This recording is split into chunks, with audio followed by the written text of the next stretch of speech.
여러분 안녕하십니까? 시사쇼 이것이 정치다의 윤종호입니다. 추미애 전 법무부 장관이 과거 자신의 장관직 사퇴와 관련해서 문재인 전 대통령을 저격했었죠. 근데 이어서 이낙연 전 민주당 대표까지 공격하고 있습니다. 반면 이재명 대표에 대해선 사법 피해자라고 적극 감싸고 있는데요. 무슨 의도가 있는 건지 연일 계속 말이 나오고 있습니다.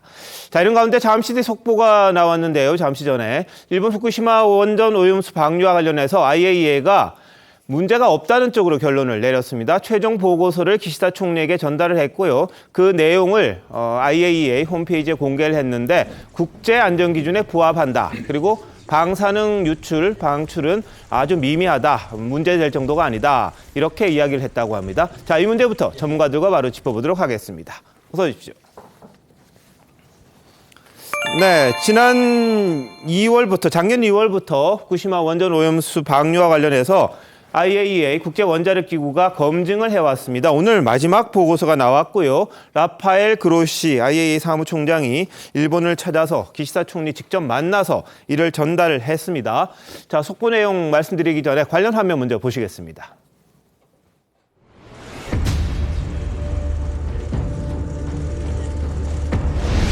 I will have the honor to deliver this afternoon the assessment, the comprehensive assessment that the agency has been working on for more than 2 years of the plant related to the treated water around the nuclear power plant.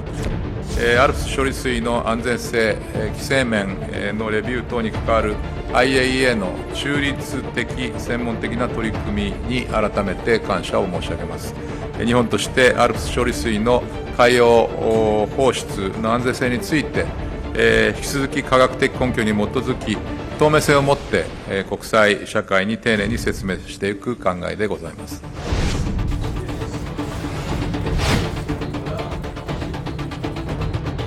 오늘 보고서가 나오면 신속하게 저희가 내용을 확인해서 긴급 최고위원회가 열려야 되지 않을까. 오늘 밤이나 내일 오전 일찍이라도 열 수 있을 것 같습니다.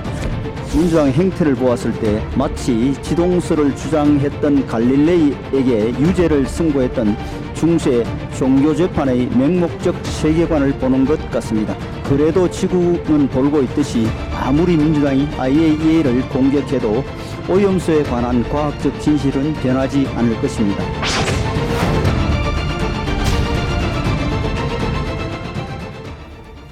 네, 정치권의 신경전을 펼치고 있습니다만 IAEA 사무총장은 보고서를 통해서 IAEA가 어떻게 이번 사태를 보고 있는지를 명확하게 밝혔습니다. 국제안전기준의 처리수 방류 계획은 부합하다. 이렇게 이야기를 했습니다. 그러니까 이 기준인 이하라는 거죠. 나오는 핵 관련 물질들이요. 그리고 무시할 수 있을 만큼의 방사능 영향이 있을 거다. 이런 이야기를 했습니다. 오염수에서 섞여 있는 그런 방사능 같은 것들이 무시할 수 있는 미미한 수준이다. 이렇게 이야기를 했습니다. 그리고 오염수 방류에 대한 기술적 신뢰가 가능하다는 이야기를 했고요. 그리고 오염수 문제 국제사회에 투명하게 공개하겠다. 이런 이야기도 했습니다. 그리고 실시간으로 관찰을 하겠다는 이야기도 했고요. 그리고 방류 전, 방류하는 중간, 방류 후에도 IAEA는 일본의 요청을 받아서 이걸 관여하겠다고 이야기를 했습니다. 그리고 삼중수소를 제외한 거의 모든 방사능이 알프스를 통해서 제거가 된다고 이야기를 했고요. 배출하기 전에 일본이 물을 희석해서 삼중수소도 규제 기준 이하로 낮추는 걸로 알고 있다. 이에 대한 검증도 됐다. 이렇게 이야기를 했습니다. 그리고 오늘 발표된 보고서는 IAEA 검토에서 중요한 이정표가 될 것이라고 이야기를 했고요. 우리의 임무는 이제 시작이다. 시작에 불과하다. 이렇게 이야기를 했습니다. 그리고 IAEA는 이런 과정 전반에 걸쳐서 검증된 사실과 과학에 의존할 수 있도록 하겠다. 이런 입장도 밝혔습니다. 그동안 2년간의 작업을 최고 전문가들이 해왔고 현장의 온라인 모니터링도 제공하겠다. 그리고 11개국의 인정받는 원자력 안전 전문가들이 자문을 했다. 이런 내용도 담겨 있습니다. 그리고 이 보고서에 따르면 뭐 6번의 기술 보고서가 있었고요. 이런 것들을 통해서 최종적으로 일본의 후쿠시마 원전 방류와 관련된 입장을 IAEA가 최종 보고서 형식으로 공개를 했습니다. 인터넷 홈페이지에 올렸고요. 일본 기시다 총리에게는 직접 사무총장이 전달을 했습니다. 자, 신조 의원님, 오늘 이 최종 보고서 어떻게 봐야 할까요? 뭐 지난 2년간의 이제 일련의 과정이 네. 최종적으로 이제 종료가 됐다 하는 그거 같습니다. 그리고 네. 뭐 결론이 어느 정도 이제 이렇게 예상을 했습니다. 왜냐하면은 그 동안에도요 6차례 기술 보고서가 있었고요. 그다음에 이거는 우리 한국 기준으로 따지면 문재인 정부 때 제시했던 기준을 전부 다 만족하고 있습니다. 충족하고 있습니다. 네. 우리가 11개국 그 IAEA 그 검증단에 그 들어가 있고요. 네. 그다음에 11개 국가 중에서 5개 국가에게 이 시료를 지속적으로 제공을 했습니다. 예. 그 나라가 어디냐면은 미국, 프랑스, 스위스, 오스트리아, 한국입니다. 네. 한국 이렇게 해서 근데 5개 국가에서 다 동일한 결론이 이미 나온 바가 있습니다. 그러니까 일본 자체적으로 도쿄 전력이나 일본 자체적으로 검증한 게 있고요. IAEA가 검증한 게 있고요. 지금 말씀드린 5개 국가에서 다 이제까지 해온 겁니다.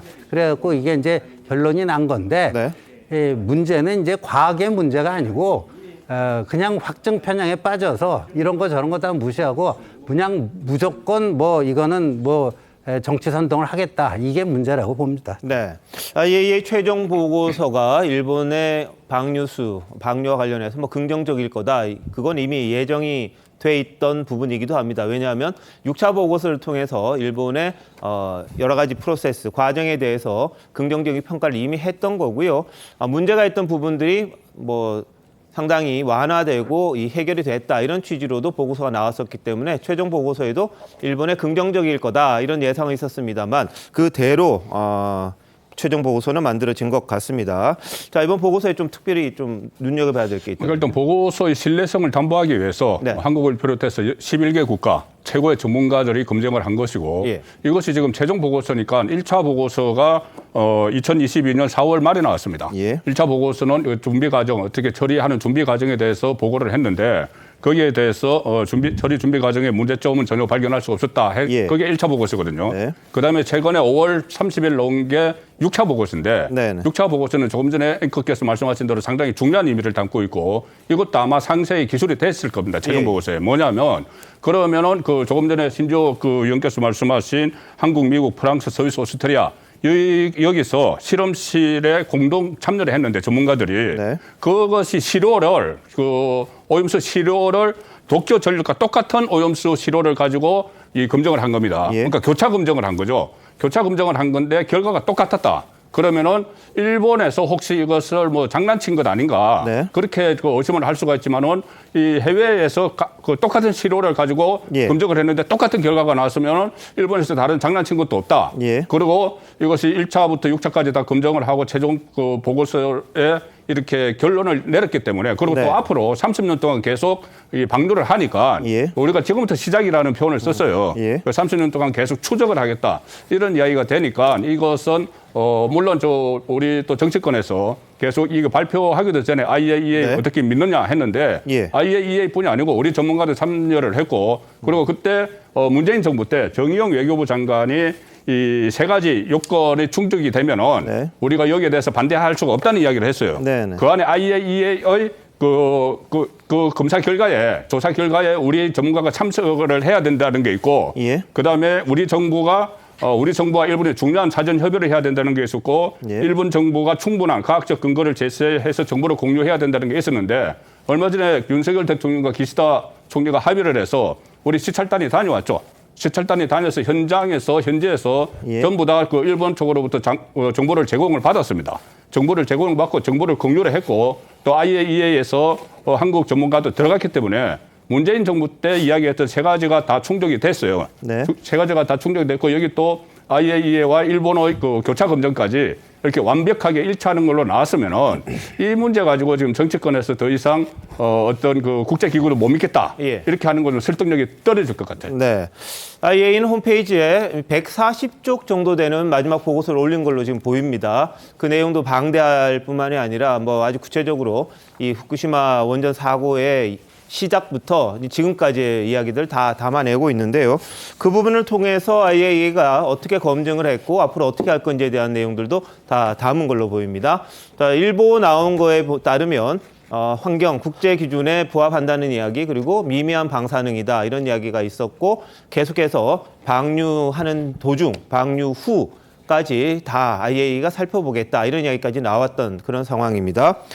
자, 민주당은 이거 어떻게 생각하세요? 받아들입니까? 어떻습니까? 뭐 IAEA 보고서를 전혀 무시할 수는 없습니다만 우리 국민 입장에서 보면 환영할 만한 일은 아니다. 일본을 제외하고 전 세계인들 입장에서 보면 이게 국제 기준의 부합 여부를 떠나서 환영할 만한 일인가? 그건 전혀 아니라고 생각되고요. 다만 IAEA가 이번 보고서를 통해서라도 앞으로 계속해서 이 투명성들을 추적하고 이게 제대로 방류가 되는지 네. 그리고 안전 기준에 계속 부합하는지에 대해서 계속적으로 검증하겠다는 것 그건 그나마 다행이라고 생각됩니다. 예. 또한 일본이 시급하게 이걸 방류할 것으로 보여지기 때문에 향후 이에 대한 검증 절차라든가 또 어민들에 대한 피해도 막중할 것으로 보여지거든요. 사실상 국민들 입장에서 보면 이러한 방류 결정을 환영할 만한 국민들이 그리 많지는 않기 때문에 결국에 우리 어민들에게 피해가 돌아갈 것 같은데요. 어민들에 대한 피해라든가 또는 일본 수산물 수입과 관련해서도 앞으로 일본 측은 계속적으로 IAEA 결과 보고서가 만족할 만한 것이기 때문에 더 이상 수산물을 금지할 수 없다, 수입을 라고 주장할 수 있어서 이 부분에 대해서도 정부가 좀 철저하게 준비를 해야 될 것으로 보여집니다. 알겠습니다. 원전 오염수를 처리해서 방류하는 것과 수산물 수입과는 별개다. 이게 우리 정부의 입장이기도 하고 국민들이 안심할 때까지 후쿠시마산 수산물 수입은 하지 않겠다. 그런 입장을 밝혔다는 걸 말씀드리겠습니다. 그 부분에 대해서는 뭐 철저하게 우리 국민들의 안전 보장해야 되는 그런 부분이 있는데요. IAEA 사무총장은 일본 방문 마친 다음에 7일부터 2박 3일 일정으로 우리나라도 방문한다고 합니다. 정부 발표 한번 보시죠. 라파엘 그로시 IAEA 사무총장이 이번 주 금요일 7월 7일입니다. 2박 3일 일정으로 방한하는 것으로 정리가 되었습니다. 한국을 방문해서 원안위원장을 면담하면서 종합보고서 내용을 우리 측에 설명할 예정입니다. 자, 우리가 가장 최인접국이긴 합니다만 뭐 해류는 좀 다르죠. 여하튼 가장 가까이 있으니까 아무래도 영향을 받는다고 보고 우리 정부에 대해서도 직접 설명을 한다 이런 입장입니다. 그리고 언론 간담회도 여는 걸 뭐 고려한다 이런 보도도 있었는데 자, 정혁진 변호사 뭐 이런 움직임들이 좀 도움이 될까요? 도움은 되겠죠. 그런데 예. 조금 부끄러운 일이죠. 왜냐하면 IAEA 이렇게 계속 영어로 말하니까 정확하게 사람들이 잘 모르는데 이게 인터내셔널 아토믹 에너지 에이전시라고 해가지고 예. 우리말로 번역하면 그야말로 국제 원자력 기구예요. 네. 1957년에 설립이 됐거든요. 설립 목적은 뭐냐면은 원자력의 평화적 이용 및 국제적 공동 관리예요. 네. 뭐 국제적으로 원자력은 공동 관리하자. 예. 그러니까 중립적이고 전문적인 기구라고요. 네. 그런데 이 IAEA에서 11개국에서 국제적으로 인정받는 그러한 전문가들로 구성된 TF팀이 예. 한두 달도 아니고 2년 동안 작업한 결과를 내놨는데 그걸 믿지 못한다? 그거는 참 이상하다라는 그런 생각이 들 수밖에 없고요. 예. 분담금 보면은 일본이 7.8% 내는데 중국이 일본 그 오염수 방류하는 거 반대하고 있지 않습니까? 예. 14.5%예요. 그러니까 네. 중국의 영향력이 더 클 수밖에 없고 예. 지금 IAEA에 176개국이 가입했는데 가입했다가 탈퇴한 나라가 딱 하나 있어요. 북한. 네. 북한이 예. 74년에 가입했다가 94년에 탈퇴했거든요. 만약에 북한이라면 IAEA 말을 우리가 못 믿겠다라고 이야기할 수도 있을지 모르겠어요. 왜냐하면 네. 가입국이 아니니까. 예. 그런데 우리나라는 명백히 IAEA 가입국이고 거기에 분담금도 내고 그런 나라가 그 결과에 대해서 TF팀에서 이야기한 것에 대해서 여기에 대해 이걸 믿지 못한다? 그거는 북한하고 똑같은 나라 아니냐 이런 이야기를 외국에서 하지 않을까 저는 그런 생각이 들고요. 네. 이 정도 하는 걸로 마무리 짓는 것이 우리나라 어민들을 위해서도 좋지 않겠나 생각이 됩니다. 네. 자, 근데 이 IAEA 최종 보고서 발표 앞두고 여야 정치권은 또 시끄럽습니다. 영상 한번 보실까요? IAEA 보고서는 객관적 보고서이기보다는 일본 맞춤형 보고서일 우려가 크고 과학적 보고서이기보다는 정치적 보고서일 우려가 크다는 것이 모든 사람들의 생각입니다.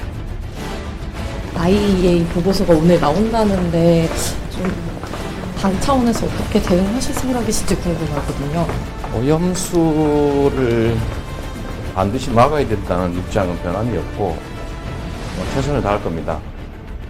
아무리 민주당이 IAEA를 공격해도 오염수에 관한 과학적 진실은 변하지 않을 것입니다. 민주당은 궁예 관심법이라도 있겠습니까? 아니면은 타임머신이라도 타고 미래를 다녀왔습니까? 외교적 무지를 드러내는 행태를 중단하기 바랍니다. 자, IAEA 최종 보고서 지금 나왔습니다만 민주당 나오기도 전에 일본 맞춤형 보고서일 거다, 정치적 보고서다 이렇게 비판을 했습니다. 그래서 믿지 않겠다, 못 믿겠다. 그 일부에서는 IAEA 보고서는 신화에 불과하다 이런 이야기까지 나왔거든요. 자, 박수미 전 최고위원 어떻게 보세요?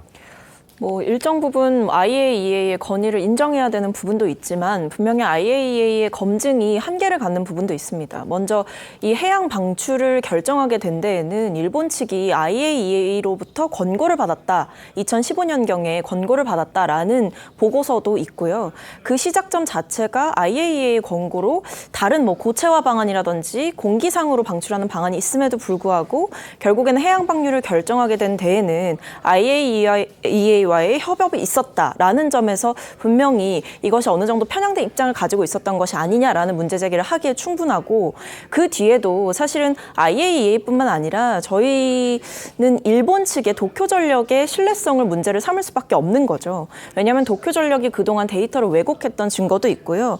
실제로 2019년 그리고 2021년에 알프스라는 그 처리기구에 있는 필터가 25개가 전부 다 고장난 적도 있었고 25개 중에 24개가 전부 다 파기되는 일이 있었음에도 불구하고 이것을 공식적으로 자료로 공개하거나 하기보다는 오히려 은폐하면서 좀 투명하게 관리하지 못했다라는 비판도 분명히 있었던 거거든요. 그리고 이게 지금 탱크를 보면 상부와 하부가 있는데 이 농도가 상대적으로 얕은 곳이 상부거든요. 근데 지금 IAEA에서 그러니까 도쿄전력으로부터 이 자료를 제공받아서 검증을 했을 텐데 여기서 물을 탱크에서 상부를 떠서 줬다. 이런 이야기들도 있습니다. 그러니까 일본 측에서 한 정보를 바탕으로 이 검증을 하다 보니까 저희는 당연히 일본 측의 도쿄전력의 신뢰성을 문제를 삼을 수밖에 없는 것이고, 그거는 괴담이나 선동이 아니라 도쿄전력이 쌓아왔던 그 공가가 있기 때문에 이야기를 하는 것이죠. 그래서 저는 이게 조금 더 생산적인 논쟁으로 갔으면 좋겠다라는 생각이 들고, 이게 IAEA를 향한 과도한 폄훼가 있어서도 안 되겠지만 일본의 도쿄전력 측에 조금 더 요청할 자료는 받아봤으면 좋겠다라는 것이 생각입니다. 네, 이게 지금 IAEA가 그 보고서 내면서 사무총장이 친절하게 설명을 했잖아요. 2년 이상 해온 작업이다. 네. 그러니까 윤석열 정권 출범한 지 얼마가 됐죠? 1년 조금 지났죠.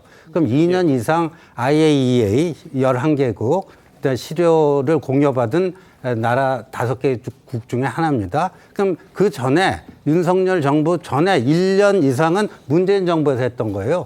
그때 왜 가만히 있었어요? 때려치자고 했었어야죠. 그러니까 이런 것들이 문제라고요. 자기들이 무슨 행동을 과거에 했는지도 모르고 그냥 아무 말 대잔치를 계속 하는 거예요. 이 박강원 원내대표, 저는 이 얘기가 공당의 원내대표 입에서 나올 얘기인가. IAEA 보고서가 객관적 보고서라기보다는 일본 맞춤형 보고서다. 그래서 민주당 몇몇 의원들이요, 일본이 IAEA 그 요원들을 돈으로 매수를 했다. 이게 더 탐사에서 또 가짜뉴스 보도한 건데, 더 탐사가 전과가 한두 번이 아니잖아요. 청담동 술자리부터. 그 공당의 국회의원이라는 사람들이 그런 거나 믿고 그 얘기를 하는데 그 전혀 가짜뉴스일 뿐더러 지금 아까 분담금 우리 정혁진 변호사가 했는데 중국이 2배 더 내요. 네네. 그럼 IAEA라는 국제기구가 그 일본에 의해서 그냥 좌지우지되고 하는, 그리고 이 IAEA 보고서를 과학적 보고서라기보다는 정치적 보고서다. 예. 그러면 애시당초 문재인 정권 때 이런 거 하지 말자. 한국의 11개국에 들어가는 것조차 거부를 하고 치료도 받지 말고 우리는 원천적으로 믿을 수 없으니까 하지 말자. 근데 이제 정권이 바뀌어서 자기들이 정해놨던 방침을 윤석열 정부가 계속 이어서 해가지고 이렇게 결론을 때 이제는 못 믿겠다. 해도 너무한 것 같고요. 그 다음에 좀 외교적으로 좀 공부 좀 하고 좀 발언했으면 좋겠는데 예. 뭐 IAEA는 이제 못 믿으니까 이제 민주당 의원들이 유엔 가서 하자고 그래요. 예. 제가 참 헛웃음이 나왔는데 IAEA가 유엔 총회 결의에 따라서 탄생한 기구입니다. 네. 그리고 유엔 산하 기구고요. 물론 이제 독자적인 자체적인 헌장 이런 걸 갖고 있는 준독립 기구인 하나. 아마 민주당 의원들 가서 유엔 가갖고 한번 얘기해 보세요. 이게 유엔 총회 안건으로 삼자 그러면 그거 IAEA한테 갖고 와라 그럴걸요. 좀 대체 이제 네. 이 정도 했으면 됐습니다. 좀 적당히 좀 했으면 좋겠습니다. 예. 자꾸 남의 집안 얘기를 하시는 것 같은데 아니 자꾸 괴담을 유포하고 있다고 하시는데요. 사실상 김기현 대표가 이 오염수가 1년 내에 한국에 도착한다라고 하셨던 분이에요. 그리고 원희룡 장관 같은 경우는 제주 앞바다에 오염수물을 한 방울도 유입시키지 않겠다라고 했어요. 박진정 장관은 방류를 반대하는 법률안을 제출했습니다. 그럼 뭐죠? 2년 동안 IAEA가 할 때 야당일 때는 방류를 막겠다라고 하고 여당 되니까 IAEA 결과서가 나오기도 전부터 안전하다 2리터를 마실 수 있다라고 하고 보고서가 오늘 나왔는데 뭐 보고서를 보고 정부라는 게 검증하는 절차를 좀 거쳐야 되지 않겠어요? 그냥 보고서 나오니까 바로 그냥 이렇게 안전하다 걱정하지 말라라고 입장을 발표하는 것 자체는 저는 부적절하다고 보고요. 정부가 IAEA 결과 보고서를 보고 전문가들과 원자력 위원들과 좀 상의를 해서 정말 이 보고서가 객관성을 담보할 수 있는지 그리고 우리 국민들의 안전과 건강을 해칠 위험성은 없는지 이런 것들을 다 판단한 다음에 발표를 해도 늦지 않습니다. 그냥 일본 기시다 총리에게 보고서 갖다 주니까 그냥 바로 그게 우리 정부에게 보고서를 갖다 주는 겁니까? 너무 똑같은 방식으로 이렇게 대처하는 것들 자체가 이게 지금 야당을 비난할 수 있는 정도의 입장은 아닌 것 같습니다. 보고서가 오늘 불쑥 나온 게 아니고 1차부터 6차까지 보고서가 나왔죠. 네. 그 보고서를 종합을 한 거에 오늘 나온 거예요. 근데 1차에서 6차까지 보고서 중에서 이게 뭔가 뭐 문제가 있고 하자가 있어서 이것을 뭐 지정을 해야 된다는 거 거의 없어요. 예. 그래서 그것에 대해서 우리 한국 과학자들도 인정을 하고 원자력 안전 문제 연구원 뭐 이런 데서도 다 인정을 하다가 오늘 최종적으로 그것을 종합해서 나온 겁니다. 예. 그래서 그것을 신뢰를 해야 된다는 거고 지금 민주당에서 계속 문제를 다시 삼고 있는 게 왜 그러면 해양 방류를 하느냐, 뭐 일본이 돈 아끼려고 한 것 아니냐 이렇게 이야기를 했는데 네네. 그때도 한 5개 정도 방안이 있었다고 이야기가 나왔습니다. 문재인 정부 때입니다. 문재인 정부 때 그 방안이 나와서 뭐 지하에 매립하는 거, 고체화시키는 거 여러 가지 있었지만 어쨌든 IAEA와 일본이 당사자인 일본이 같이 협의를 해서 어떤 효율성이나 비용 측면에서 해양으로 방출하는 게 가장 효율적이다 해서 결론을 내린 거지 않습니까? 네. 그때 결론을 내렸을 때 문재인 정부였어요. 그런데 문재인 정부에서는 그것을 그대로 인정을 하는 듯한 모습을 보였습니다. 그런데 지금 다시 처음부터 그렇게 들어가서 이야기한다는 건 이것은 소모전밖에 안 되고 조금 전에 여러 가지 물론 오염수를 해양에 방류하는 게 최초입니다. 사상 최초이기 때문에 여러 가지 시행착오도 있었을 거예요. 어떤 기술적인 결함도 있었을 것이고 그것을 가지고 또 이것을 믿지 못하겠다고 이야기하게 되면은 아주 근원적인 문제부터 논란이 시작이 되기 때문에 이 IAEA 최종 보고서는 신뢰를 해야 된다고 봅니다. 알겠습니다. 사고가 난 게 2011년입니다. 벌써 12년 전 일이고요. 그 과정에서 몇 차례 말씀드렸습니다만 사고 초기에 2년 동안은 그냥 알프스라는 이런 처리 기술 없이 300톤씩 매일 쏟아져서 그냥 바닷속으로 들어갔거든요. 원전 오염됐던 그 물들이 지하수와 뒤섞여서 계속해서 방출됐던 적이 있습니다. 이후에 알프스 장치를 만들고 이걸 다액종을 제거하고 이제 저장하기 시작했던 그런 단계가 있는데 우여곡절은 많았죠. K4 탱크라는 것도 왜 들어왔냐 하면 지적이 있었어요. 보관하는 창고마다 방사능 물질이 서로 다를 수 있다. 그래서 한번 같이 섞어보자.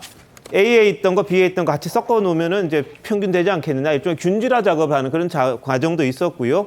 그리고 이제 이걸 다시 한번 걸르는 장치, 알프스를 2개 설치하고 여러 가지.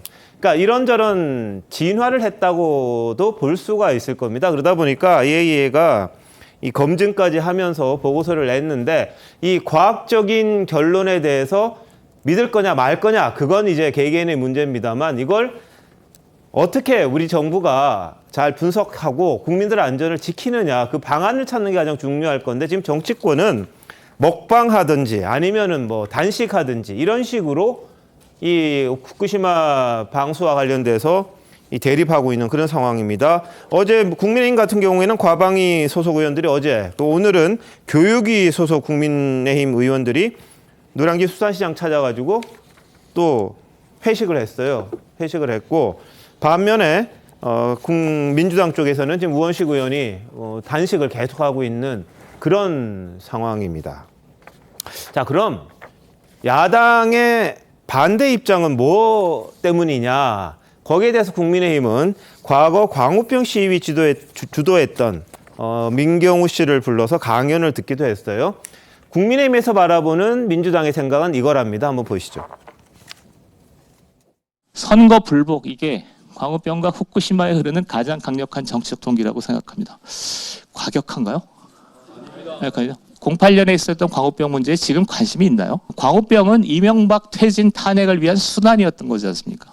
저는 후쿠시마도 그럴 거라고 생각합니다. 윤석열 탄핵 퇴진만 남겠죠. 후쿠시마 오염수 문제는 대중 여론, 전문가 의견의 분포 등을 고려할 때 야당에 불리할 겁니다. 네, 광우병 사태 그리고 이번 방류수 관련 모두가 정권 퇴진, 대선 불복의 의미를 갖고 공세를 펼치는 거다 이런 해석을 했습니다. 정 변호사는 어떻게 보세요? 일단은 그 민경우 씨가 그 커리어가 좀 독특해요. 네. 왜냐하면 이제 서울대 의대 들어갔다가 때려치고 서울대 국사학과를 졸업했어요. 그 다음에 이제 어떻게 그 밥벌이를 했냐면은 수학 그 강사로 수학 연구소 차려가지고 그런데 그 중간에 뭘 했었냐면요. 그 범민련 조국통일 범민족연합의 사무총장을 한 10년 동안 해가지고 그 중에 4년 2개월 동안은 국보법 위반으로 수감 생활까지 했었단 말이에요. 이런 커리어를 가진 분인데 2008년도에 그 미국산 쇠고기 수입 반대 시위 있지 않았습니까? 그때 굉장히 중요한 역할을 했었는데 지금 와서 생각해 보면 그 광우병 시위가 얼마나 그 황당하고 얼마나 비과학적이었고 그런데 얼마나 정치적이었는지 그걸 민경우 씨가 지금 그 민경우 대표가 이걸 보고 있는 거예요. 그런데 거의 많은 사람들이 어떻게 생각을 하냐면 이 광우병 시위하고 이 그 오염수하고 거의 비슷한 대깔꼬만이 아니야. 차이는 하나는 쇠고기고 하나는 생선이다. 이 차이밖에 없는 거 아니냐. 그런데 이렇게 되면은 우리나라가 또 한 번 더 혼란에 빠지는 거 아니냐. 그러니까 아마 그 민경우 씨가 뭐 저희 대학 다닐 때 많이 읽었던 막스 이야기를 또 생각하고 있을 거예요. 역사는 두 번 되풀이되는데 한 번은 비극으로 한 번은 희극으로. 그런데 이런 일들이 우리 사회에서 더 이상 있어서는 안 되지 않겠는가. 그런 반성으로 저런 이야기를 하고 있는 것이 아닌가. 저는 그런 생각이 듭니다. 민주당은 당내가 긴급 대응에 나섰습니다. 뭐 최고위원회의 긴급 그리고 의원총회 내일 아침에 또 연다고 합니다. 소속 의원들 대상으로 출국 자제 비상 대기령도 내렸고요. 전국 단위의 집회도 이어간다 이런 이야기가 있습니다. 자, 이 부분 민주당은 어떤 인식을 갖고 있는 거예요? 일단 최대한 할 수 있는 데까지 막아보겠다라는 마음을 다 가지고 있는 것 같고요. 근데 저는 이런 말씀을 좀 드리고 싶어요. 지금 국민의힘에서 계속 괴담이다, 선동이다라고 이야기를 하면서 민주당을 공격하고 있고 뭐 저런 그 광우병 관련한 뭐 과거의 사례까지 이야기를 하면서 강연을 듣고 계시는데 저는 이 오염수 문제를 정치화하고 있는 것은 국민의힘이다라고 생각을 합니다.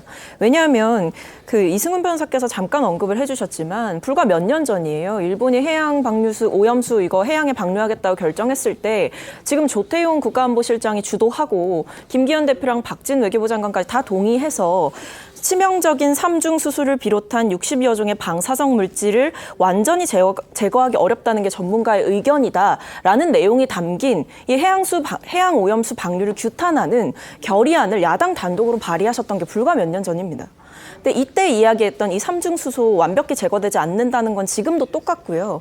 여기에 대해서 구체적으로 일본 측에 자료 요구를 하거나 대책 마련을 하는 움직임을 정부가 제대로 보여주지 않고 있다. 이런 점에서 저희가 지적을 하는 거죠. 왜 그때는 본인들이 야당 시절에 비판했던 것은 정당한 비판이고 전문가들의 의견까지 빌려서 이야기를 하셨으면서 지금 민주당이 이야기하고 있는 것들은 괴담이다, 선동이다 이렇게 정당한 비판을 틀어막는 것이야말로 오히려 이 오염수의 정쟁화는 국민의힘이 나서서 하고 있는 것 아닌가라는 말씀을 드릴 수밖에 없습니다. 알겠습니다. 근데 역으로 또 민주당은 그때 정권을 잡고 있을 때고 이 방류에 대해서 새로운 방식에 대해서 이야기를 하지 않았던 부분이 있습니다. 정부에서. 그때는 또 여당 의원들, 그 당시에 민주당 의원들이죠.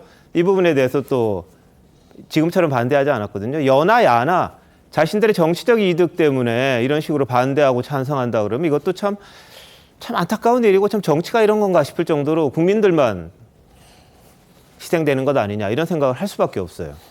국민의힘이 야당일 때 네. 일부 의원들이 그런 이야기를 했다면 비판받아서 마땅하죠. 그런데 그때와 지금은 좀 상황이 완전히 다른 것이 지금 실제로 방류가 되지 않습니까?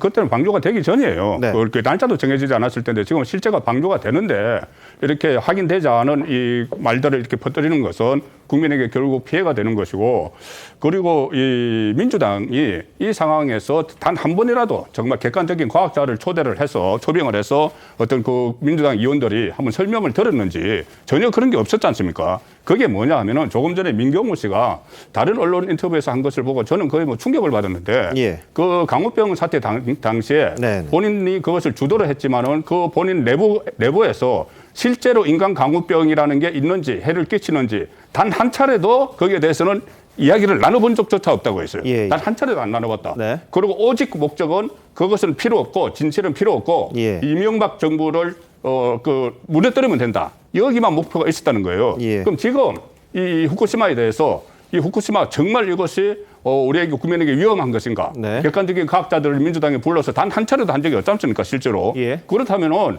이것을 조금 전에 그 박강원 원내대표가 IAEA가 뭐 과학적 보고서를 정치적 보고서를 냈다고 하는데 왜 IAEA가 왜 정치적인 보고서를 내죠? 뭐 일본에 조금 전에 뭐 일부에서 나왔듯이 뭐 로비를 받았어 예. 그런 거 아니지 않습니까? 네. 그러니까 오히려 IAEA 보고서를 정치적으로 해석하는 건 그 민주당이에요.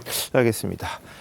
자, 이제 제일 중요한 건 이제 우리 국민들의 식탁에 오를 수산물이 안전하냐의 문제죠. 가장 중요한 게 그거겠죠. 근데 기시다 총리가 이제 방류 시기만 결정하면 쏟아낼 텐데 후쿠시마 앞에 서식하는 우럭이 뭐 180배 많은 세슘이 나왔다. 뭐 이런 보도가 있었습니다. 이와 관련해서 우리의 연안으로 이런 어종이 넘어오느냐, 괜찮냐 걱정하는 목소리 있는데 오늘 국립수산과학원에서 직접 답을 했습니다. 한번 보시죠. 일본 후쿠시마 앞에 서식하는 우럭이 우리나라 연안으로 건너올 가능성은 전혀 없으니 안심하시기 바랍니다. 이것은 우럭이 바위가 많은 얕은 연안에 평생 정착해서 사는 어종이기 때문입니다. 후쿠시마 앞 연안에 정착해 사는 우럭이 태평양과 또 대한해협의 거센 물결과 깊은 바다를 헤치고 우리 바다까지 1000km 이상을 유영해서 온다는 것은 어류 생태학적으로 불가능한 일입니다. 네, 이와 별개로 후쿠시마산 수산물, 그러니까 후쿠시마를 포함해서 인근 8개 현의 수산물은 계속해서 수입을 금지하고 있고요. 국민들이 안전하다고 생각할 때까지 유지하겠다 이런 입장도 밝혔습니다. 이어서 보시죠. 우리 국민들께서 먹거리에 대해서만큼은 어떤 불안도 느끼지 않으시도록 노력해오고 있습니다. 모든 국민들께서 안심하실 때까지 그것이 몇 년이 되더라도 수입 금지 조치는 유지할 계획입니다. 네.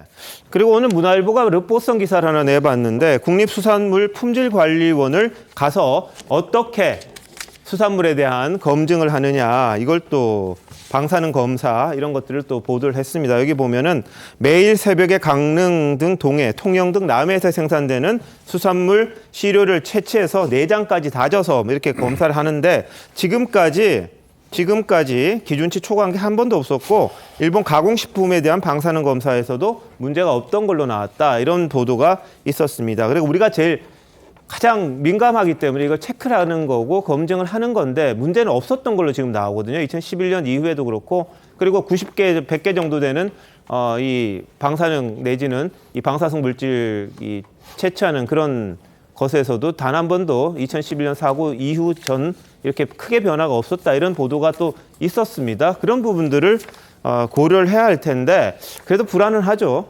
네, 불안은 하죠. 그러니까 저는 이런 현실은 인정해요.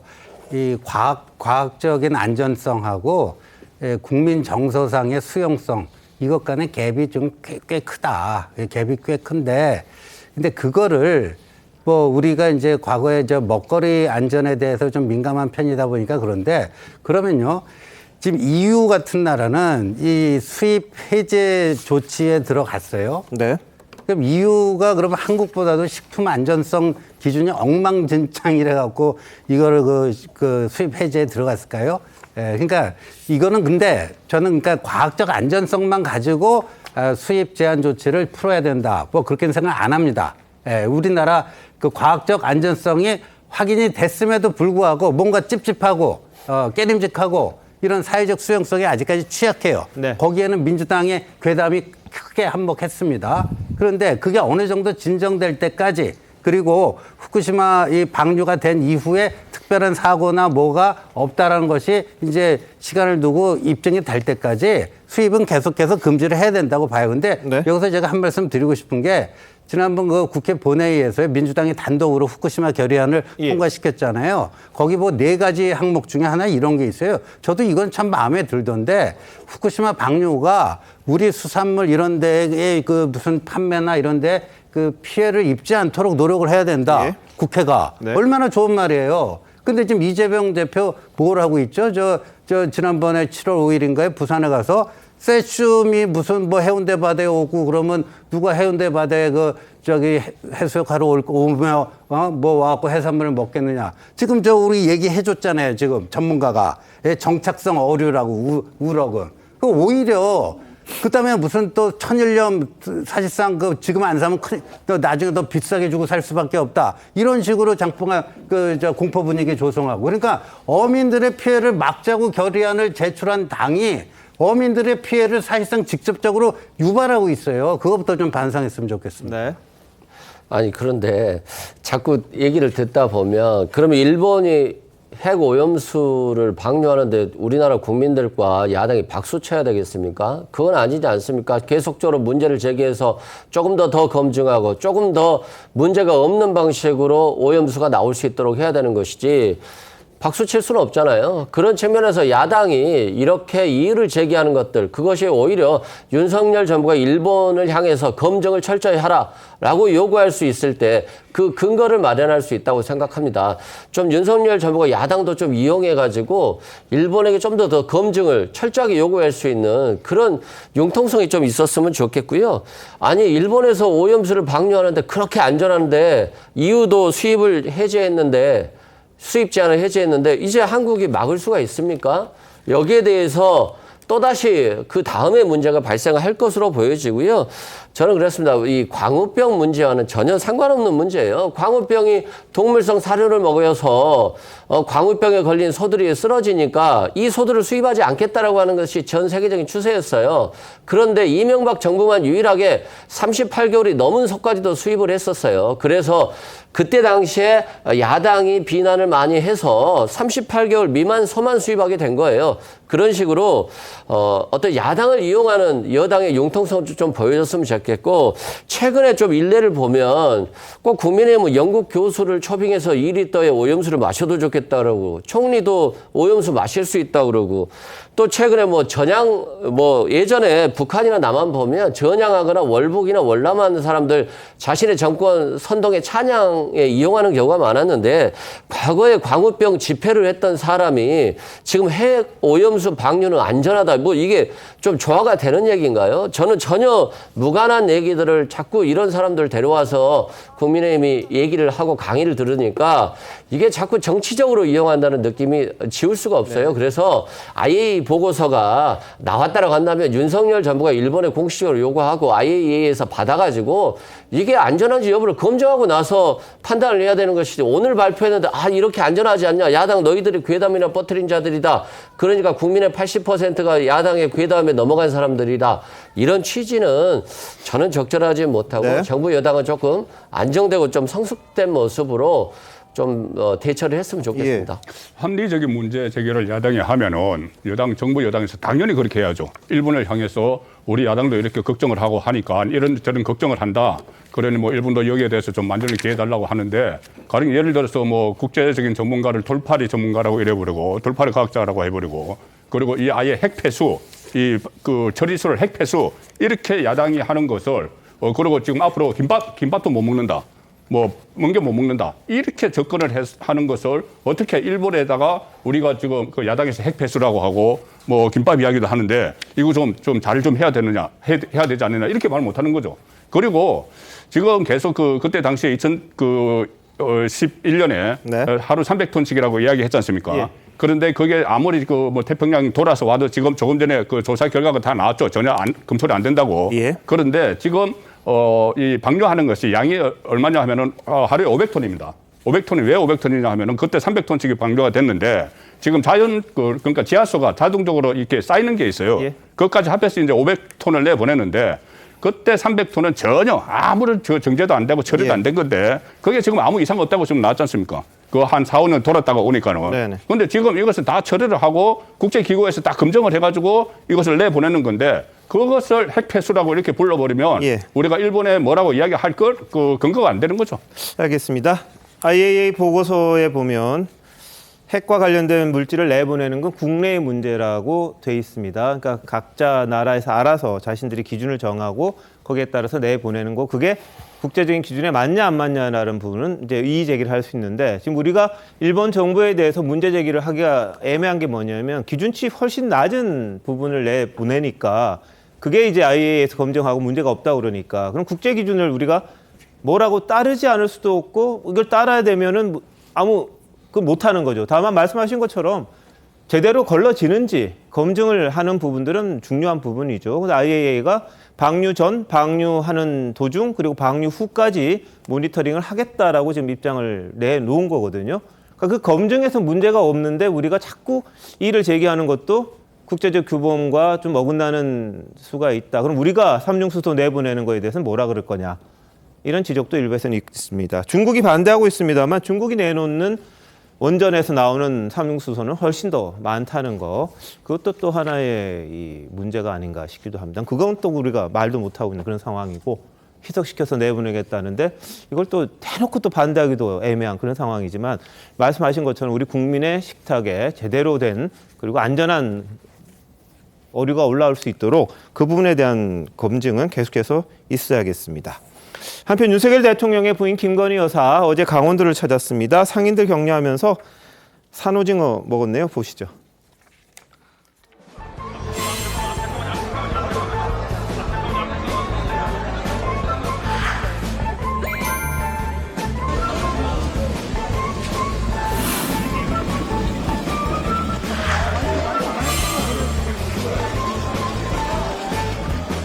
제가 산오징어를 제일 좋아해요. 시킬 수 있어요? 네, 지금 바로 잡아서. 지금 살아있어요? 네, 살아있지만, 맛있습니다.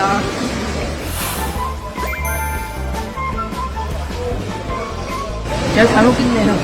진짜 맛있어요. 네. 뭐 해변 정화 활동하고 시장도 찾아서 수산물 시식까지 했습니다. 자, 뭐 여당에서는 계속해서 수산물 먹는 걸로 국민들을 안심시키려고 하는데 민주당에서는 단식으로 이 방류를 막아보겠다 이야기를 하고 있는 그런 상황인데 정치권이 좀 머리를 같이 맞댔으면 좋겠습니다만 갈등은 점점 커지는 그런 상황입니다. 다음 이슈입니다. 과거 법무부 장관직 사퇴를 놓고 문재인 전 대통령을 겨냥했던 추미애 전 장관.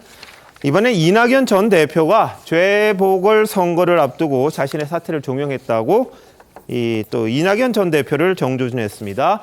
지난 민주당 대선 경선 과정에서도 이 문제가 거론이 됐었죠. 한번 보시죠. 윤석열 검찰총장 아주 한심하지 않습니까? 네. 제가 그때 그 감찰도 했었고요.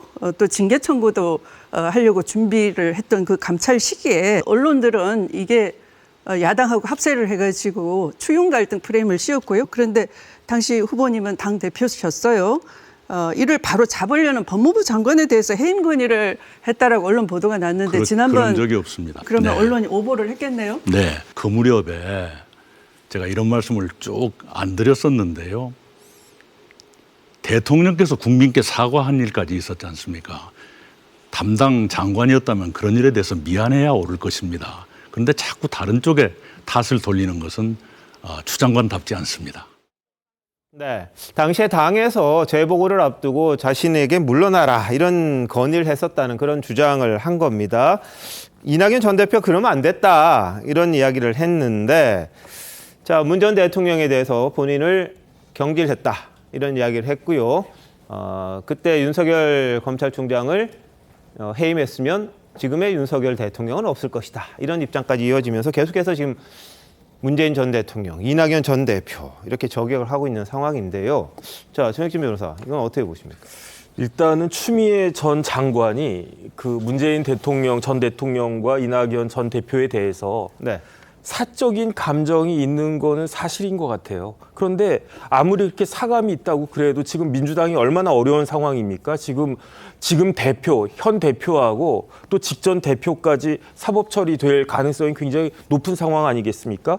이런 경우에 문재인 전 대통령이나 이낙연 전 대표 같은 경우에는 당에서 필요한 자산이 아닌가요? 그런데 이런 식으로 그런 분들한테 대해서 난사를 한 것은 정말 제가 봤을 때는 어리둥절하고 납득이 되지가 않고요. 그다음에 이걸 통해서 무엇을 얻을 것인가, 네. 무엇을 노리는 것인가, 이거는 삼척동자도 다 아는 거 아니겠습니까?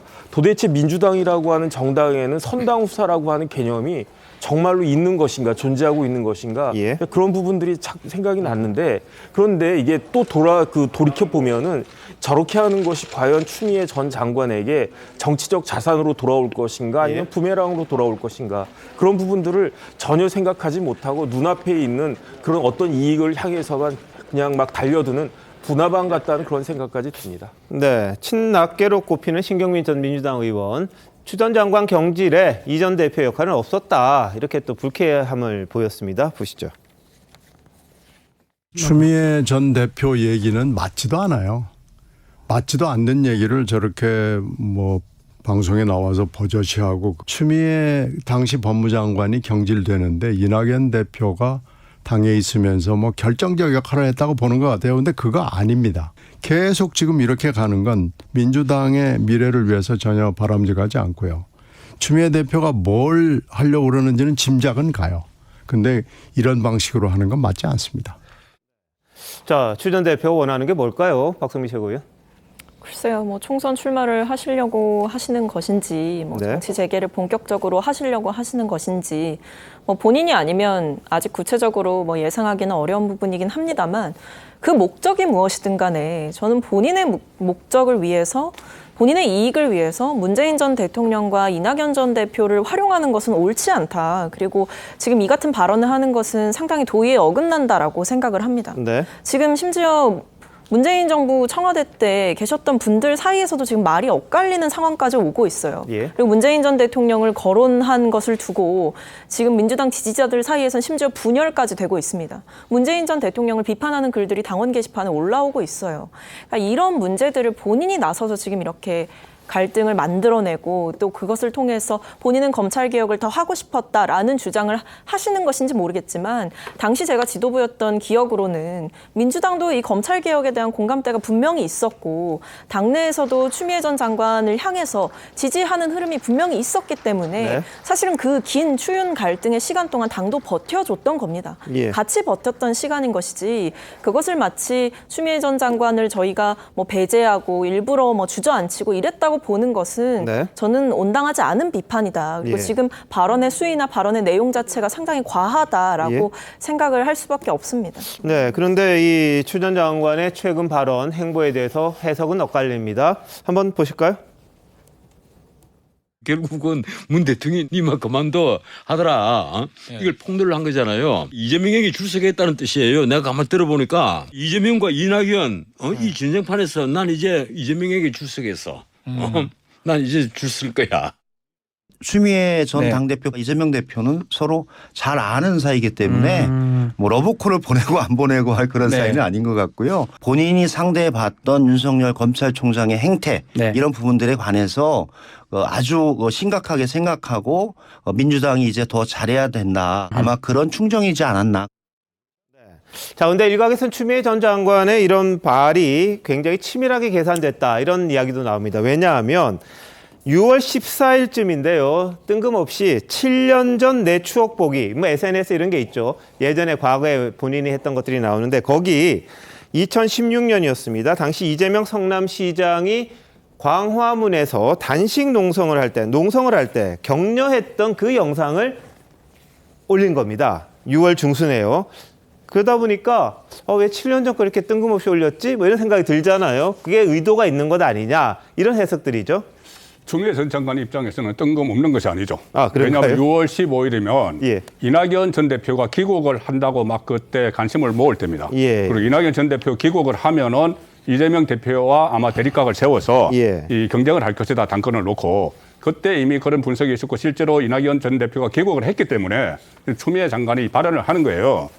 그래서 조금 전에 전현석 변호사가 이야기했듯이 이재명 대표 쪽에 이렇게 뭐 일종의 줄을 선달까 그쪽 진영이 합류를 하는 건데 여기서 저는 문재인 전 대통령이 이 부분에 대해서는 이야기를 해야 된다고 봅니다. 뭐냐 하면은 추미애 장관은 계속 문재인 전 대통령이 기회주의자라는 이야기는 안 했다. 이렇게 하지만 계속 이야기하는 것은 본인이 직접 들었다는 이야기입니다. 그때 동반 퇴진론이 나왔어요. 추미애 법무부 장관 윤석열 검찰총장 동반 퇴진론이 나왔는데 갑자기 본인에게 퇴진을 하라고 했다.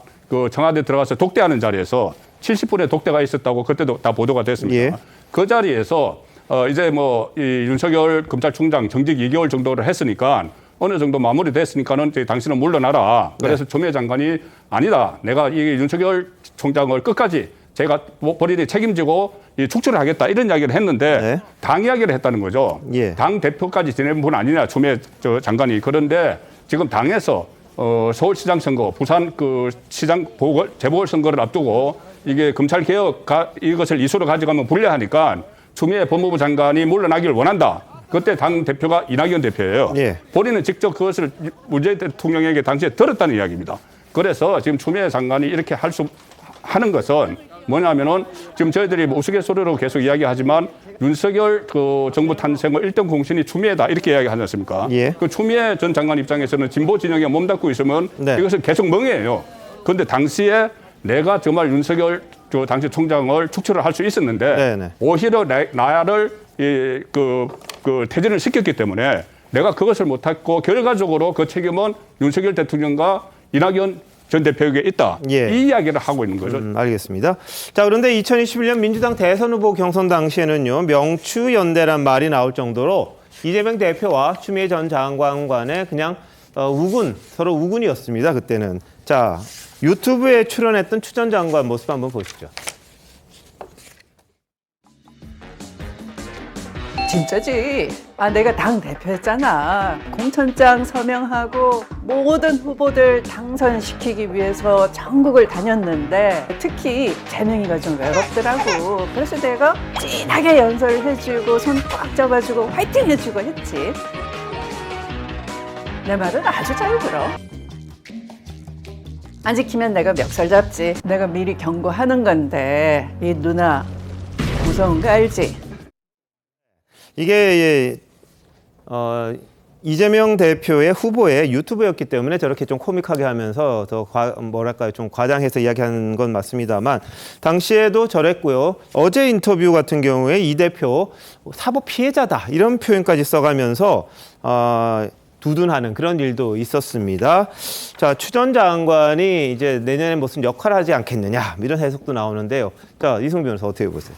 아마도 추미애 전 장관 입장에서 보면 지금 야당이 어려운 시기에 있다고 보고 있기 때문에 자신이 이제 정치적인 재기를 모색하는 것으로 보여지고요. 또한 지금 이런 얘기 자체가 저는 큰 의미는 없다고 생각해요. 왜냐하면 당시에는 추영 갈등 속에서 좀 국민들께서 굉장히 불편해하신 부분이 있었어요. 그래서 문재인 전 대통령이 동반 사퇴를 요구해야 된다 이런 얘기들이 많이 있었거든요. 그런데 추미애 전 장관이 열심히 해보겠다고 인터뷰하고 청와대 들어갔는데 그 뒤로 바로 사퇴하겠다고 했어요.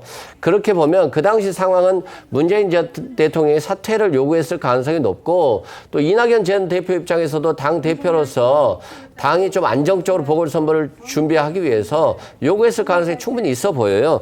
그런데 문제는 이제 그 말의 진위 여부가 중요한 것이 아니라 이게 이제 민주당에 어떤 도움이 되느냐의 문제인 것인데 민주당에는 큰 도움이 안 될 것 같고요. 추미애 전 장관 개인 입장에서 보면 도움이 될지 여부는 좀 이후에 판단해 봐야 될 것 같습니다. 다만 민주당이 이제 그런 거잖아요. 서울시장 보궐선거 그리고 부산시장 보궐선거에서 결과적으로 졌고 그 과정에 있어서 민주당의 책임이 있고 또 이낙연 전 대표가 거기에 대해서 당헌 당규를 개정해서 출마시킨 부분이 있어요. 그래서 민주당 전체의 어떠한 도덕적인 문제가 있었던 것이고 그런 부분에 대해서는 민주당이 반성하고 혁신위까지 꾸렸기 때문에 어떻게 혁신하고 민주당을 변화시킬 것인가라는 데 좀 더 초점을 맞춰야 되고 그건 친명 비명 구분 없이 우리가 해야 될 부분이라고 생각됩니다. 그래서 이제는 좀 개방적으로 민주당이 혁신 경쟁을 좀 펼쳐줬으면 좋겠다. 상대방에 대한 비난보다는 그런 말씀 드립니다. 알겠습니다. 뭐 추 전 장관 이제 전천으로 전방위로 또 공세를 펼쳤는데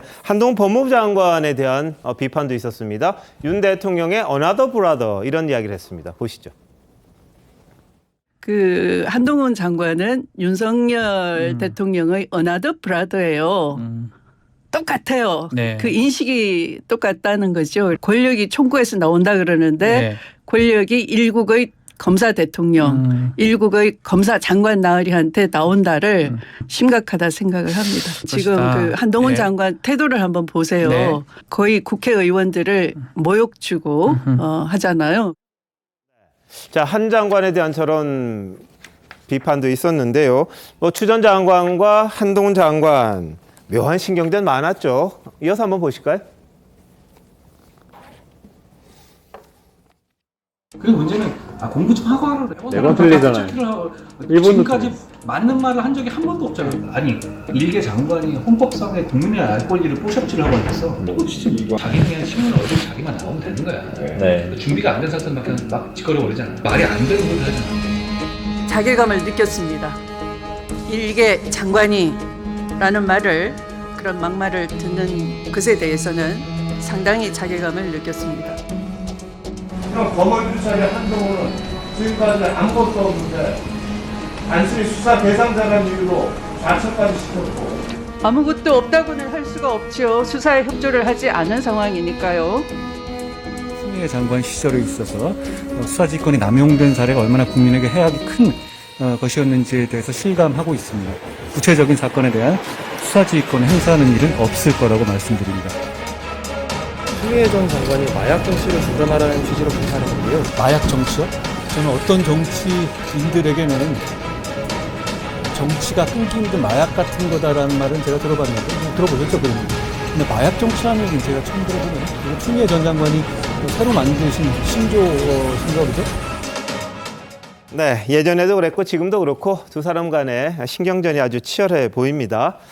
앞으로 정치, 대권 이런 부분에서 좀 의미가 있다고 보십니까? 어떻습니까? 근데 제가 지난주에도 말씀드렸지만 국민의힘 입장에서는 추나땡이에요. 근데 추나땡인데 근데 보니까 최근에 이제 추미애 전 장관이요. 거의 일일 일 메시지예요. 뭐 방송에 나오던가 방송에 나오지 않는 날은 뭐 페이스북에 글을 쓰던가 그런데 이렇게 일일 일 메시지를 내는 거는 작심하고 뛰는 거죠. 내년 4월 총선을 향해서 작심하고 뛰는 거고. 근데 이제 이 브레이크 없이 막 질주할 수도 있고 그런데 저는 뭐 민주당 내에서 이거를 멈추게 할 수 있는 사람이 누가 있을지 좀 약간 궁금해요. 왜냐하면 문재인 전 대통령까지도 깠잖아요. 문재인 전 대통령까지도 깔 정도면은 뭐 못 갈 사람이 누가 있겠습니까? 그러니까 참 국민의힘 입장에서는 고맙죠. 자, 근데 야권에서는요, 이 추미애식 좌충 우돌 정치가 들어왔다. 좀 우려하는 목소리가 일부에서 나와요. 일단 한 야권 중진 의원이 드루킹 사건 특검을 잉태시켜서 김경수라는 야당의 자산을 없애버린 게 바로 추미애 전 대표다. 이런 이야기를 하는데 드루킹 사건 때 추미애 당시 대표가 어떤 역할을 했는지 한번 보시죠. 드루킹 사건, 이 사건 수사 왜 진행이 됐습니까? 바로 여기 계신 추미애 장관이 더불어민주당 대표로 있을 때 수사 의뢰를 했기 때문에 특검까지 간 겁니다. 드루킹 사건에 있어서는 제가 당 대표로서 수사 의뢰를 했다고 하는데 그것은 사실 왜곡이고요. 그 당시에 수사 의뢰는 네이버사가 한 것입니다. 제가 드루킹을 알지도 못했고 제가 고발한 것이 아니었다라는 것을 말씀드리고요.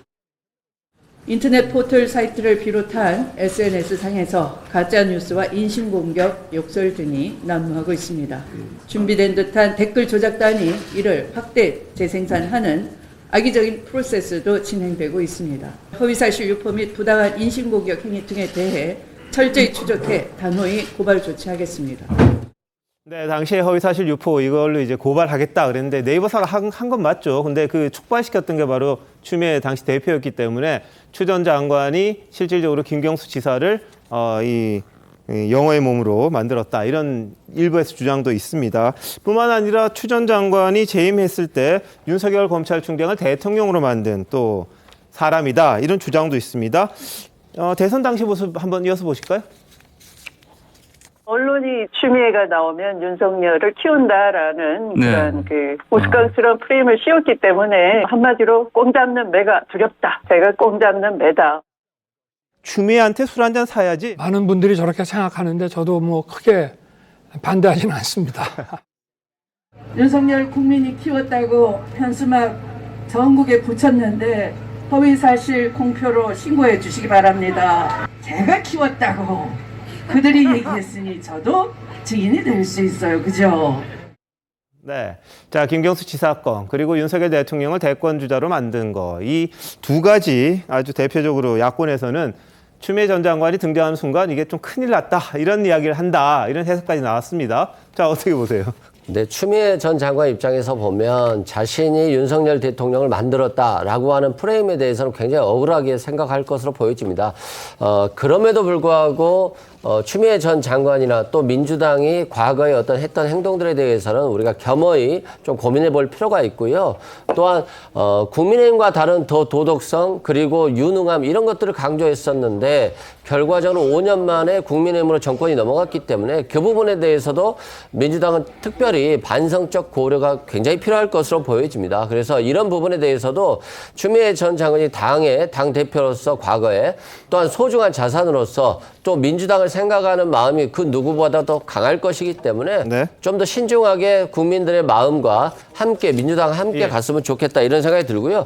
다만 이제 드루킹 사건 같은 경우는 결과적으로 법원의 유죄 판결을 받고 대법원에서 확정된 것이기 때문에 이것이 추미애 전 장관의 계기로 이게 문제가 됐다 이런 것들은 굉장히 이 논란 자체가 부적절하고 또 사법부의 판단이 존중되고 결국에는 사법부의 판단으로서 민주당의 어떠한 김경수 지사의 잘못된 부분이 확인된 것이기 때문에 이 부분을 추미애 전 장관의 책임으로 묻는 것 같은 그런 것들은 별로 좋아 보이지는 않습니다.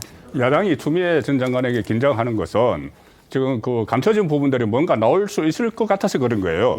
드루킹 사건의 대표적인 겁니다. 그때 그 문재인 정부 출범하고 나서 막강할 때 그때 여당 대표가 그 문제점을 이야기하니까는 바로 네이버에서 고발이 들어가서 수사가 됐는데 그때 처음에 이 이야기 문제를 제기한 게 뭐냐면은 그때 평창올림픽을 하는데 이 북한과 이 유대 관계를 갖는 데 대해서 그 악성 댓글이 많이 올라온다. 그래서 이것은 반문재인 쪽에서 하는 것 아닌가 해서 이야기가 나온 거예요. 그런데 경찰이 수사를 해보니까는 거기서 갑자기 이 김경수 지사가 나오고 드루킹이 나오고 이렇게 한 겁니다. 그때 드루킹 일당이 왜 그렇게 했냐면은 이 문재인 그 후보 선거를 도와줬는데 대가를 이야기하면서 오사카 총영사 이런 걸 했는데 그걸 안 주고 뭐 고업의 영사를 가라 이렇게 하니까 그때 드루킹 일당이 화가 나니까 그 평창올림픽을 비판을 하는 댓글 조작을 한 거예요. 그래서 그렇게 해서 완전히 감춰질 뻔했던 댓글 조작 사건이 만천하에 드러났고 그다음에 문재인 대통령이 후계자라고까지 불리던 김경수 전 경남도지사가 사법 처리를 받고 이렇게 했기 때문에 그런 것이 지금 그 추미애 장관이 이런저런 이야기를 막 하면은 또 다른 무엇이 드러날까 이것이 지금 그 민주당의 쏘가리죠. 뭐 본인의 의도는 아닙니다만 어쨌든 간에 야당의 또 야권의 큰 뭐 마이너스라고 그럴까요? 부정적인 영향을 끼쳤던 것 때문에 지금 추 전 장관이 예전에 문재인 전 대통령과의 관계를 언급하고 하나씩 이야기하는 부분에 대해서 좀 불안해하는 부분도 있다. 뭐 이런 해석까지 나오는 그런 상황이긴 합니다. 민주당 전당대회 돈봉투 의혹의 핵심 인물이죠. 송영길 전 대표의 보좌관 출신인 박모 씨 어제 구속이 됐습니다. 자, 구속심사 출석 모습부터 먼저 보시겠습니다. 어떤 혐의 주로 호명하실지 한번 말씀을 부탁드립니다. 저는 아무런 관련이 없어요.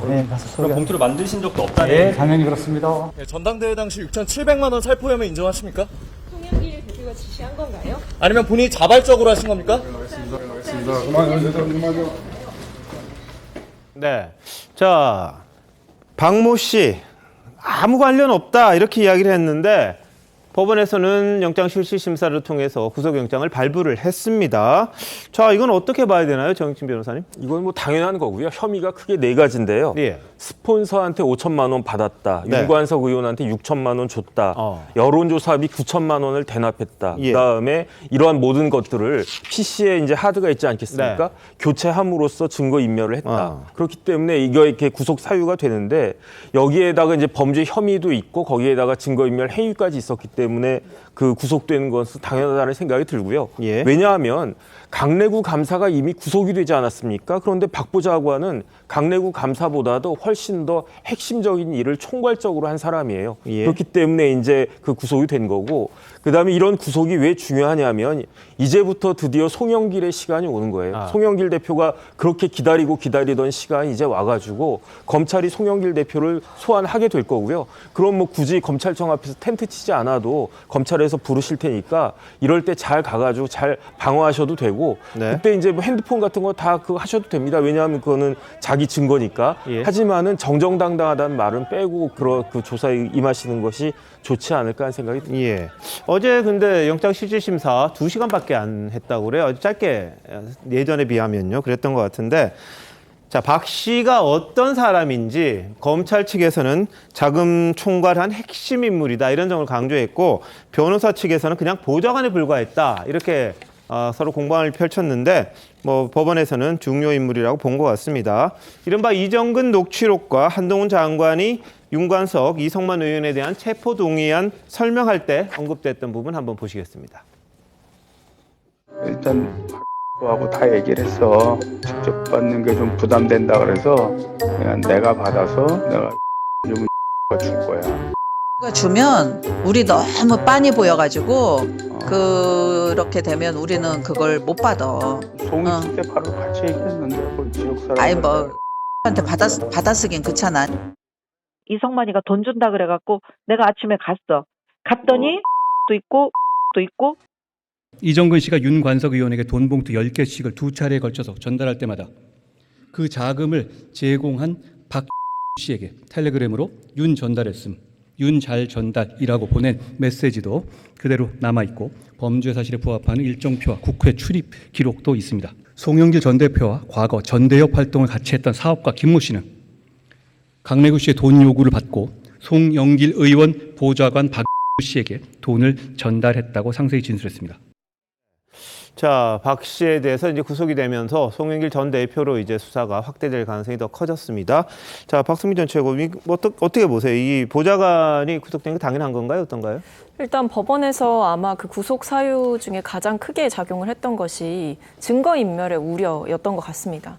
뭐 지금 박 씨 같은 경우에 구속된 박 씨 같은 경우에는 본인이 보좌관에 불과했기 때문에 다른 지금 검찰을 수사하는 의원들과는 다른 지위였기 때문에 본인은 보좌관이라는 신분의 특성상 그렇게 역할이 크지 않았다라는 점을 강조하는 것으로 보이지만, 어쨌든 법원에서는 그 송영길 대표의 그 별도 조직이었던 먹사연, 그 먹고 사는 문제 연구소의 그 하드 같은 부분을 포맷하는 것을 지시했다라는 정황을 이제 포착을 하고 구속 사유를 설명을 한 것이거든요. 그런 점에서 법원도 아마 충분히 고려를 했을 것이다라고 보여지고, 지금 증거인멸 우려가 아마 법원에서는 굉장히 관심 갖고 보는 사안일 텐데, 여기에 대해서 지금 송영길 대표의 발언도 굉장히 설왕설래가 많습니다. 뭐 정기적으로 포맷을 하는 건 당연한 것 아니냐, 이런 말씀들을 하고 계시지만, 물론 뭐 법적으로는 본인의 방어권을 행사하는 과정이다라고 이해해 볼 수 있는 부분도 있지만, 사실 국민들이 보셨을 때는 좀 납득하기 어려운 지점일 거고, 법원에서도 과연 송영길 전 대표나 박 씨가 본인이 단순한 일개 보좌관이었다라고 주장하는 부분을 얼마나 좀 설득력 있게 받아들일지, 이건 또 다를 것 같습니다. 자, 송 전 대표는 박 씨에게 구속영장이 청구되자 이렇게 말했습니다. 한번 들어보시죠. 정말 괴로운 게 저 자신을 공격하면 차라리 낫겠는데 주변 어린 뭐 저 비서들, 직원들을 이렇게 협박을 하고 진술을 강요하고 그래서 마음이 정말 불편합니다. 또 저를 안 부르고 주의만 하게 되면 이번엔 그냥 가는 게 아니라 검찰청 앞에 텐트를 치고 아예 끝까지 한번 버텨볼 생각입니다. 걸핏하면 구속영장을 청구해서 재판도 받기 전에 사람을 구속시켜서 유죄로 만들려고 그러거든요. 그럼 비겁한 행위, 도망가지도 않고 수사에 다 협조했고 핸드폰 다 제출한 사람을 증거인멸이 아니라고요. 한 번씩 정리하는 거잖아요. 일반 사무실도 더. 네. 뭐 휴대전화, PC 이런 거 한 번씩 다 정리하지 않느냐, 포맷하지 않느냐 그런 이야기를 해서 좀 교계를 좀 갸우뚱하게 만들기도 했었습니다. 그게 증거인멸은 아니고 본인이 뭐 일상적으로 하던 거다 이런 이야기를 했었어요. 어떻게 들으세요? 그런데 박 전 보좌관 구속이 송영길 전 대표에게 직접적인 영향을 미칠 대목이 하나 있습니다. 뭐냐면은 그 구속영장 박 전 보좌관 구속영장에 보면은 증거인멸 교사가 있어요. 증거인멸 교사가 뭐냐면은 작년 11월에 그 당시 박 보좌관이 이 먹고 사는 문제 연구소 그쪽에 지시를 해서 이 어떤 뭐 컴퓨터를 다 바꾸라, 하드웨어를 다 교체하라 이렇게 지시를 한 게 증거인멸 교사거든요. 그런데 11월에 주목을 하셔야 될 것이 지금 송영길 전 대표가 파리로 출국한 건 12월입니다. 그런데 11월에 그때 이전건 녹음 파일이 공개가 일부가 됐죠. 그리고 그 입수를 한 언론사에서 그 안에 돈봉투 이야기가 있기 때문에 송영길 전 대표에게 취재를 했어요. 그러니까 송영길 전 대표가 거기에 대해서 답변을 하지 않고 파리로 갔습니다. 파리로 갔는데 파리로 가기 전에 이 핵심 첫건 나중에 대표실 정무조정실장까지 지낸 그 박 보좌관이 그것을 가지고 증거인멸을 교사를 했다면은 송영길 대표도 그것을 알고 있었다는 이야기가 되는 것, 알고 있었을 가능성이 훨씬 높은 것이죠. 그리고 또 파리로 간 게 물론 그 전에 그 준비가 돼서 뭐 그 대학에 연구원 자격으로 갔겠지만 그래도 거기 갖고 가기 전에 그런 증거인멸 교사가 있었다. 그리고 또 송영길 전 대표가 파리에 있을 때 먹사연 사람들이 또 한번 갔다는 이야기가 있어요. 그럼 그때 또 이 검찰에서는 그것이 다시 증거인멸을 확인하기 위해서가 아닌가 이런 말이 나오기 때문에 조금 전에 뭐 포맷을 하고 뭐 그런 부분도 그때 파리로 가면서 한국에서 쓰던 것을 폐기를 했다고 했지 않습니까? 그 폐기를 한 이유가 정말 파리에서 다른 걸 하기 위해서인지 아니면 11월에 그런 증거인멸 교사가 있었으면은 그 차원에서 폐기를 한 건지 그렇게 되면은 송영길 전 대표에게는 상당히 불리해진 거죠. 알겠습니다. 송 전 대표 이제 뭐 검찰 가셔야 될 상황이 된 것 같습니다. 본인 스스로 가는 것보다 이제 나오라고 이야기할 때가 된 것 같은데 한번 지켜보도록 하고요. 근데 지금 민주당이 여러 가지 이제 복잡하고 뭐 장외 집회도 해야 되고 그러겠습니다만 이낙연 전 대표가 돌아오면서 좀 새 결집에 나서는 모습이 좀 있습니다. 그러다 보니까 계파 갈등 이야기가 있었고요. 여기에 이상민 의원, 중진이죠. 유쾌한 결별을 말했습니다. 한번 보시죠. 아마 그 이재명 대표 쪽은 빨리 만나고 싶겠죠. 얄팍한 수준으로 손잡으면 금방 깨지게 될 것이라고 생각합니다. 때로는 도저히 뜻이 안 맞고 방향을 같이 할 수 없다고 한다면 유쾌한 결별도 각오하고 해야 되지 않겠습니까? 유쾌한 결별이라 하면 결국 분당이네요. 아니 뭐 여러 가지 형태가 있을 수 있겠죠. 뜻이 다른데 어떻게 같이 한 지붕에 있을 수 있겠습니까? 네, 자 이제 뭐 분당, 결별 이제 직접적으로 이야기가 나왔습니다. 자 이승 변호사 어떻게 돼요? 뭐 어떻게 유쾌한 결별이 있겠어요? 뭐 이혼도 마찬가지고요. 유쾌한 결별은 없다. 특히 유쾌한 결별은 민주당이 결국에는 패배하는 것이기 때문에 저는 이상민 의원이 하는 말이 본심이 아니라고 생각을 하고요. 결과적으로는 민주당이 혁신해서 총선에서 승리해야 되는 것이고 그래야지만이 다음 대선에서 기회가 오는 것인데 지금 저는 이런 이상민 의원이라든가 여러 얘기들이 결국 친명과 비명을 서로 공격하면서 어정쩡하게 타협을 해가지고 현역 기득권 지키기로 가는 그런 모습들은 결과적으로 민주당이 패배하는 것이기 때문에 친명 비명 할 거 없이 민주당의 혁신을 위해서 노력했으면 좋겠습니다. 자 그리고 요즘 보면 뭐 제3의 당 여러 군데 지금 나오고 있는데요. 신재 의원님 보실 때는 그쪽하고 같이 뭐 결합할 수도 있습니까? 어떻습니까? 그럴 가능성도 있어 보여요. 이낙연 예를 들어서 이낙연 신당이 나오면은 지금 여러 뭐 금태섭 신당이네, 양양자 신당이네 뭐 있고 광주시장을 지냈던 이용섭 전 시장도 뭐 그런 얘기를 해요. 그래서 여러 가지 정계 개편의 가능성이 있어 보인다. 그렇게 보입니다. 알겠습니다. 자 총선을 앞두고 정가가 또 한번 뜨거워질 수 있겠네요. 잠시만요. 대한민국 이슈의 중심, 시사쇼 이것이 정치다. 여기까지입니다. 내일 다시 찾아뵙겠습니다. 고맙습니다.